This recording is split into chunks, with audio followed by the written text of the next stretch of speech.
bekas isteri masih kerap mengganggu suami. Inilah salah satu cabaran terbesar jika anda berkahwin dengan seorang duda, apatah lagi jika ada anak. Anak ini akan sentiasa dijadikan alasan kerana bekas isterinya seolah-olah tidak rela jika suami hidup bahagia dengan anda. Jadi, adakah cara supaya bekas isteri itu tidak mengganggu lagi? Ada. Kita menaruhi hati dan fikirannya supaya dia sedar diri dan tidak mengganggu lagi. Sekiranya perlu berkomunikasi, ia sekadar perlu sahaja demi kebaikan anak semata-mata.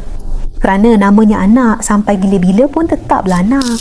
Dan untuk menjauhkan bekas isteri itu, anda boleh hubungi nombor di bio. Kerana cara terbaik untuk menjauhkannya daripada suami anda adalah dengan menggunakan tasbih sapu jagat sebagai perantara. Tenaga tasbih sapu jagat ni boleh kita arahkan untuk membantu menggerakkan hati dan fikiran, termasuk menjauhkan perasaan dan niat jahat seseorang demi kebaikan.